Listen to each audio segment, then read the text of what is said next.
देश के सभी युवा साथियों और मित्रों को युवा उत्सव की हार्दिक शुभकामनाएं। मित्रों, आज हैं 12 जनवरी और भारत सरकार के द्वारा हर वर्ष 12 जनवरी को युवा दिवस के रूप में मनाया जाता है। भारतीय संस्कृति का एक ध्रुव तारे के रूप में स्वामी विवेकानंद का जन्म आज ही के दिन 12 जनवरी 1863 को कोलकाता में हुआ था और उन्हीं के जन्मदिन को भारत सरकार के द्वारा युवा उत्सव या युवा दिवस के रूप में मनाया जाता है। इनकी मृत्यु 4 जुलाई 1902 को बेलूर मठ के अंदर हावड़ा में हुई और कुल मिलाकर इतनी युवा अवस्थाओं में ही इनका इंतकाल हो गया। 40 वर्ष के युवा अवस्था में ये हम सबको छोड़कर विदा हो गए। इस कम अवस्था में, इस युवा अवस्थाओं में जो भारतीय संस्कृति को विश्व के परिदृश्य पे पटल पर जो स्थापित किया, वो अविस्मरणीय घटना है। इनका बचपन का नाम नागेंद्र नाथ दत्त था और ये बचपन से ही तर्कशील थे। अंधविश्वास, पाखंडवाद, मनुवाद और पुरोहितवाद के घोर विरोधी थे। इनके जो सोच एक आधुनिक थी, भारतीय संस्कृति के अंदर एक क्रांतिकारी परिवर्तन लाने का श्रेय इन्हें दिया जाता है। शिकागो सम्मेलन से पहले भारतीय संस्कृति के बारे में विश्व में कोई भी देश परिचित नहीं था, लेकिन 1893 में शिकागो शहर के अंदर जब विश्व धर्म सम्मेलन आयोजित किया जा रहा था, उस विश्व धर्म सम्मेलन में विश्व के अनेक धर्मों के लोगों को आमंत्रित किया गया था। लेकिन एक विचित्र सी बात है कि हम कहते हैं कि हमारा धर्म जो है सनातनी है और सदियों पुराना है, लेकिन भारत से किसी भी प्रतिनिधि को आमंत्रित नहीं किया गया था। ये एक संयोग था कि स्वामी विवेकानंद कई महीनों से पहले अमेरिका में रह रहे थे, युवा थे और अध्ययन के संबंध में अमेरिका गए हुए थे। शिकागो शहर में पिछले 6 माह से रह रहे थे और उनकी भी जानकारी में आया कि शिकागो के अंदर विश्व धर्म सम्मेलन हो रहा है और मुझे भी अपने भारत की संस्कृति, प्राचीन संस्कृति है, सनातन संस्कृति है, उसके बारे में दुनिया को बताना चाहिए। लेकिन इनके पास किसी प्रकार का निमंत्रण नहीं था। ये जो जानकारी हम दे रहे हैं, हमने कई जगह से जुटाई है, लेकिन फिर भी हम इसकी प्रमाणिकता की, सत्यता की का दावा नहीं करते हैं, क्योंकि अनेक प्रकार की पुस्तकों में अलग अलग जानकारियाँ हो सकती हैं और हो सकता है हमारी जानकारी भी अधूरी हो। इसके लिए मैं आप सबसे पहले ही क्षमा मांगता हूँ। जो मैंने पढ़ा और जाना, उसके आधार पर मैं युवा दिवस पर आप सबके समक्ष आज प्रयास करूँगा कि विवेकानंद को समझने का प्रयास करेंगे। भारतीय संस्कृति में अनेक ऋषि मुनि हुए, बड़े विद्वान हुए, लेकिन भारतीय संस्कृति को भारत की सीमाओं से बाहर निकालने में नाकामयाब रहे। 1893 से पहले भारत से बाहर भारतीय संस्कृति को लोग नहीं जानते थे, लेकिन सौभाग्य मानिए कि उस दौरान शिकागो में स्वामी विवेकानंद की मुलाकात आदरणीय धम्मपाल अनागरिक से होती है और वो बहुत बड़े बुद्धिस्ट होते हैं और उन्हें बौद्ध धर्म के प्रतिनिधि के रूप में इस शिकागो सम्मेलन में बुलाया जाता है। और ये पहले से ही स्वामी विवेकानंद के अच्छे मित्र थे, तो ये साथ साथ एक ही जगह ठहरे हुए थे शिकागो शहर में। जब ये बात चली कि हमें सबको अपने धर्म के बारे में बोलने के लिए यहाँ पर आमंत्रित किया गया है, तो विवेकानंद को निमंत्रण नहीं था, इनका कोई अवसर नहीं था, लेकिन प्रगाढ़ मित्र होने के कारण धम्मपाल अनागरिक ने अपने समय में से आधा समय देने की स्वीकृति आयोजकों को दी कि मैं अपना आधा समय विवेकानंद जी को भारतीय संस्कृति में बोलने के लिए देना चाहता हूँ। लेकिन इन्हें केवल 2 मिनट का समय मिला और उस 2 मिनट के समय के अंदर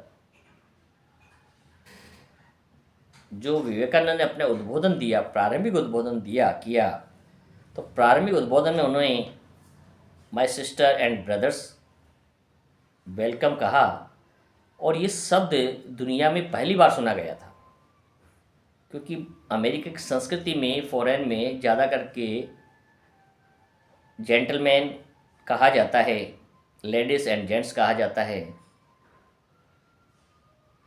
सिस्टर एंड ब्रदर्स का कोई पहली बार वहाँ नाम उद्बोधन हुआ तो पूरा जो पांडाल था वो तालियों की गूंज से भर चुका था, तालियों की गूंज से उठ चुका था। और उसी दौरान आयोजकों ने इनके समय को बढ़ा करके अनियमित कर दिया, अनलिमिटेड कर दिया कि आप चाहे जितना आप बोल सकते हैं। वो शिकागो का भाषण आज भी विश्व के पटल पर अपनी स्मृति को रखता है और वहीं से भारतीय संस्कृति से पूरे विश्व के लोग रूबरू हो पाए। तो उस युवा नौजवान स्वामी विवेकानंद के जीवन के बारे में आज जानने का प्रयास करेंगे।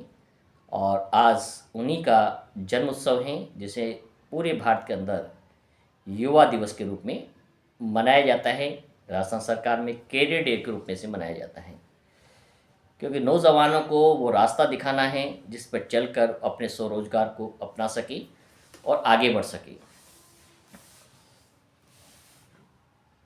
शिकागो सम्मेलन में 1893 में भारत की ओर से सनातन धर्म का प्रतिनिधित्व करने वाले एकमात्र स्वामी विवेकानंद थे, जिन्हें ये अवसर पहली बार विश्व के दृश्य पे पटल पर रखने को अवसर मिला।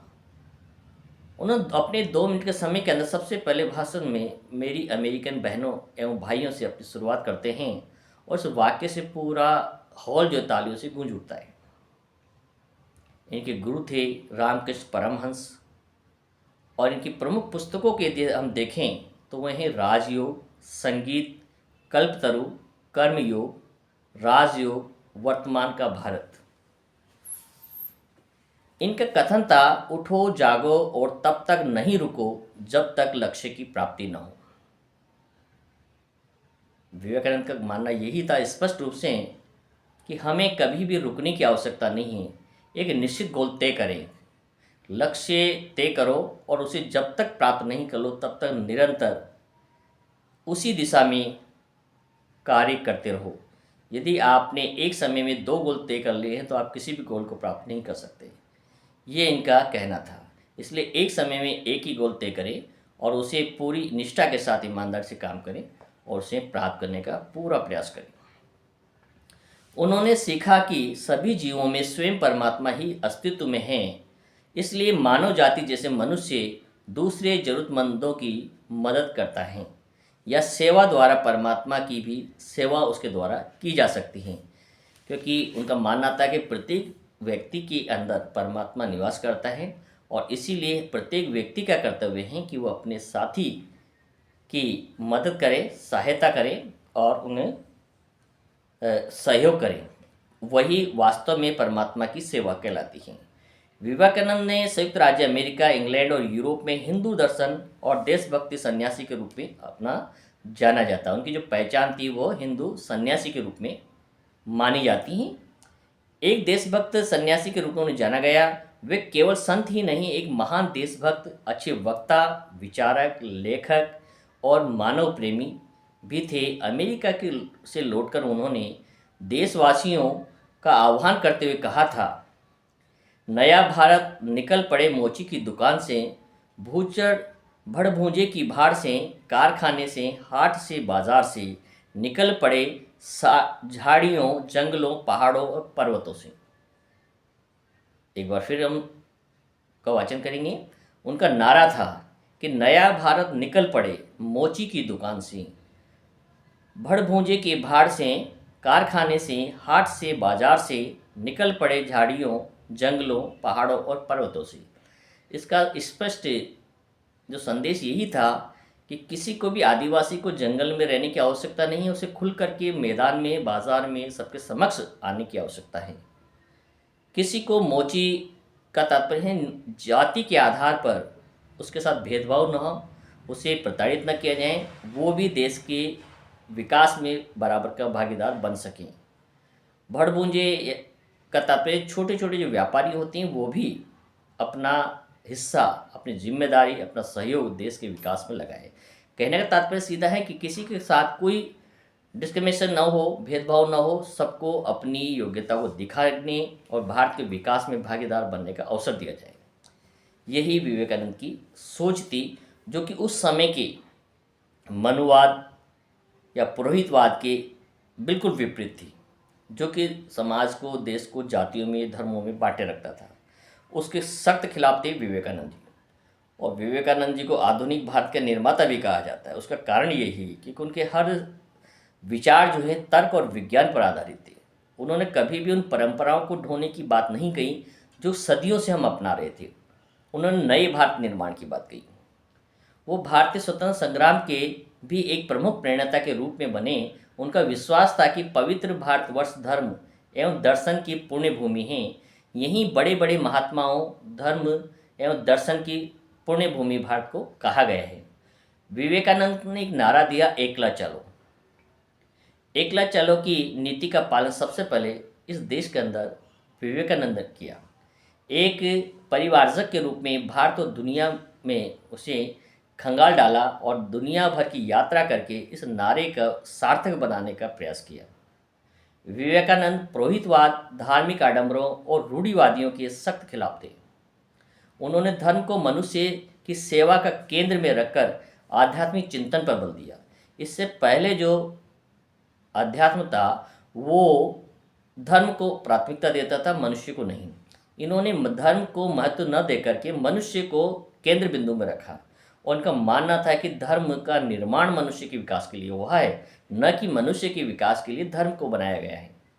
बिल्कुल विपरीत फिलोसफी इनकी दोनों की आप देख सकते हैं। तो इनका मानना था मनुष्य की सेवा का केंद्र में रखकर आध्यात्मिक चिंतन किया जाना चाहिए। उनका हिंदू धर्म अटपटा, लिज लिया या वायविया नहीं था। उन्होंने ये विद्रोही बयान दिया था जिससे पुरोहितवाद पूर्णतः उनके खिलाफ खड़ा हो गया था। इस देश में 33 करोड़ भूखे, नंगे, कुपोषित, दरिद्रता के शिकार लोगों को देवी देवताओं की तरह मंदिरों में स्थापित कर दिया जाए। उनका मानना यह था कि इस देश में 33 करोड़ देवी देवताओं की पूजा पाठ अर्चनाएं मंदिरों में की जाती हैं और उन्हें मनचाहा भोजन, प्रतिष्ठा दी जाती हैं, सम्मान दिया जाता है और उन्हें पूजा जाता है। तो क्यों ना इस देश के करोड़ों जो भूखे, नंगे, दरिद्र जो लोग हैं, दलित लोग हैं, उन्हें मंदिरों में स्थापित किया जाए। कहने का तात्पर्य है उनके अंदर भी भगवान का निवास करता है, अंश निवास करता है, उन्हें भगवान के समक्ष माना जाए। ये इनका तर्क था। उन्होंने स्पष्ट कहा था कि इस देश में 33 करोड़ भूखे, नंगे, कुपोषित, दरिद्रता के शिकार लोगों को देवी देवताओं की तरह मंदिरों में स्थापित कर दिया जाए और मंदिरों से देवी देवताओं को निकाल दिया जाए। इसका तात्पर्य केवल इतना सा है कि हर मनुष्य को भगवान के समक्ष परमात्मा का प्रतिनिधि मानकर उसकी सेवा की जाए और उन्हें बराबरी का अधिकार दिया जाए। उनका यह कालजयी आह्वान 21वीं सदी के पहले दशक के अंत में एक बड़ा प्रश्नवाचक चिन्ह पुरोहितवाद पर खड़ा कर देता है। 18वीं सदी 21वीं सदी के प्रारंभिक दशक में जब ये नारा उन्होंने दिया तो पुरोहितवाद उनके विपक्ष में खड़ा हो गया और एक नया प्रश्न चिन्ह भारतीय संस्कृति पे स्थापित कर दिया। यही कारण है कई पुरोहित जो हैं स्वामी विवेकानंद के विरोध में खड़े हैं और उनकी बातों को 100% मानने से इनकार करते हैं। उनके इस आह्वान के अनुसार पूरे पुरोहित वर्ग में गिरगी बन गई, किसी से उनके जवाब प्रत्युत्तर देना संभव नहीं था। विवेकानंद जी की जीवनी के अंतर्मय यही थी। उनका मर्म जो कहा उन्होंने कहा उसका अंतर्मन अर्थ यही था कि इस बात से आश्वस्त थे कि धरती की गोद में यही एक ऐसा देश है जिसने मनुष्य की तरह हर तरह की बेहतरी के लिए ईमानदार कोशिशें की है, तो वह है भारत। उनका ये भी मानना था कि मानवता के विकास के लिए यदि कहीं काम हुआ है तो भारतीय संस्कृति में हुआ है। कहने का तात्पर्य है विरोधी तो थे, लेकिन वो इस तरह से विरोधी नहीं थे जैसे लोग उन्हें स्थापित करने का प्रयास करते हैं। वो भारतीय संस्कृति के आमूलचूल परिवर्तन के पक्ष में थे और चाहते थे कि समय के अनुसार मानवता के विकास के लिए लोगों के जो भेदभाव हैं, जाति के बंधन हैं, उससे ऊपर उठना चाहिए और प्रत्येक मनुष्य ईश्वर की संतान है, उसे समानता का अधिकार होना चाहिए। उन सबको देश के विकास के अंदर भागीदार बनाया जाना चाहिए। उन्होंने पुरोहितवाद, ब्राह्मणवाद, धार्मिक कर्मकांड और रूढ़ियों से खुली उड़ाई और लगभग आक्रमणकारी भाषा में ऐसी विसंगतियों के खिलाफ युद्ध किया। उनकी दृष्टि में हिंदू धर्म के सर्वश्रेष्ठ चिंतकों के विचारों का निचोड़ पूरी दुनिया के लिए अब एक ईर्ष्या का विषय बन चुका था। उनके इस प्रकार के प्रवचनों को सुनकर पूरे विश्व में, पूरे देश में एक नई बहस शुरू हो गई थी कि विवेकानंद जी भारतीय पुरातन संस्कृति को किस ओर ले जाना चाहते हैं, उसमें क्या आमूलचूल परिवर्तन चाहते हैं और किस प्रकार उसे इस स्थिति में लाना चाहते हैं कि मानव एक समान हो सके। और इस प्रकार की जो उनकी सोच थी उसमें धम्मपाल अनागरिक बौद्ध जो भंते थे, बौद्ध प्रचारक थे, उनका बहुत बड़ा योगदान है। क्योंकि बौद्ध धर्म में भी यही कहा गया है कि मानव एक समान, यही है बौद्ध धर्म की पहचान। तो वही समकक्ष, वही विचारधारा स्वामी विवेकानंद ने भारतीय संस्कृति, हिंदू संस्कृति, जिसे सनातन संस्कृति कहा जाता है, इसके अंदर स्थापित करने का भरपूर प्रयास किया। स्वामी जी ने संकेत दिया था कि विदेशों में भौतिक समृद्धि तो है और उनकी भारत में ज़रूरत भी है, लेकिन हमें याचक नहीं बनना चाहिए। हमारे पास उनसे ज़्यादा बहुत कुछ है जो हम पश्चिमी राष्ट्रों को दे सकते हैं। उन्होंने कहा विदेशों में भौतिक संस्कृति अपनाई जाती है, वहाँ पर इस प्रकार कोई दिखावा नहीं होता है, आधुनिकता का जीवन जीते हैं, उसकी आवश्यकता हमें है, लेकिन हमारे पास वो संस्कृति मूल्य हैं, धरोहर हैं, जिसे हम विश्व में बांट करके, दे करके भाईचारा और युद्ध को समाप्त करवा सकते हैं। ये इनका मानना था। तो इस प्रकार यदि हम देखें तो स्वामी विवेकानंद को आधुनिक भारत का निर्माता हम कह सकते हैं और उनके जीवन से प्रेरणा ले सकते हैं कि कोई भी व्यक्ति जब नया सोचता है तो प्रारंभ में उसका विरोध होता है, प्रारंभ में उसकी हंसी उड़ाई जाती है, फिर विरोध होता है, लेकिन एक समय कैसा आता है जब लोग उसके सिद्धांतों, विचारों को स्वीकार करते हैं और प्रशंसा करते हैं। तो ये तो स्वामी विवेकानंद ने स्वयं ही कहा है कि जब भी आपको नया काम करेंगे तो आपका शुरू में उस विरोध होगा, दुष्प्रचार होगा, आपको अपमान का सामना भी करना पड़ेगा, लेकिन एक समय आपकी बातों को लोग समझेंगे, स्वीकार करेंगे और अपनाएंगे। वहीं से आपकी जीत प्रारंभ होती है। उनके कुछ नारे थे इस प्रकार के कि खुद को कमज़ोर समझना सबसे बड़ा पाप है। यदि मनुष्य ने दूसरों की अनुकरण करता है, दूसरों से डर करके कोई विचार रखता है, तो शायद सबसे बड़ा कमज़ोर है। इसलिए कभी भी अपने आप को, व्यक्ति को किसी से कमज़ोर नहीं मानना चाहिए, ये सबसे बड़ा पाप है। उन्होंने कहा सत्य को 1000 तरीके से बताया जा सकता है, फिर भी वह एक सत्य ही होगा, कभी भी उसको लोग झुठला नहीं सकते हैं। बताने के अलग अलग प्रकार हो सकते हैं, अलग अलग तरीके हो सकते हैं, लेकिन अंततः सत्य छिप नहीं सकता है, वो सबके समक्ष आता है। उनका नारा था कि एक समय में एक काम करो और उसे करते रहो, अपनी पूरी आत्मा उसमें डाल दो और बाकी सब कुछ भूल जाओ, तभी जाकर आप उस लक्ष्य को प्राप्त कर सकते हैं। इस प्रकार के आदर्शवादी और प्रगतिशील विचारधारा के प्रेरणादाता है हमारे देश के अंदर स्वामी विवेकानंद, और इन्हीं के जन्म दिवस को पूरे देश के अंदर युवा दिवस के रूप में, कैरियर डे के रूप में सरकारों के द्वारा और हम सब के द्वारा मनाया जाता है। तो जो युवा साथी पढ़ रहे हैं, जो विद्यार्थी हैं, कॉलेज की परीक्षाओं में बैठ रहे हैं, अपनी पढ़ाई को अंतिम दौर में पहुंच चुके हैं, उन सब के लिए एक संदेश कि वो भारतीय दर्शन को यदि समझना चाहते हैं तो स्वामी विवेकानंद की पुस्तकों को अवश्य पढ़ें और उनसे जानें कि किस प्रकार से नौजवानों के कंधे पे इस देश के अंदर परिवर्तन लाने, संस्कृति को बचाए रखने, उन्हें विकसित करने, परिष्कृत करने की जिम्मेदारी है। और उन्हीं की तरह चलकर आप बिल्कुल नया सोचें, परिवर्तित सोचें, अलग हट के सोचें और अपनी पहचान स्वयं बनाएं। ऐसे दृढ़ इरादे आप रखें और यही हम स्वामी विवेकानंद से सीख सकते हैं। उन्होंने दुनिया में किसी से हार नहीं मानी, कम से कम समय में अपनी बातों को कहना सीखा, और जो 2 मिनट का समय उन्हें शिकागो में दिया गया वो कई घंटों तक उनका भाषण चलता रहा। इस प्रकार से आपको भी अपना एक नया राग, अपना नया मार्ग, नया रास्ता, नई सोच तैयार करनी है और अपना और अपने देश का नाम रोशन करना है। इन्हीं शब्दों के साथ आप सबको नमो बुद्धाय।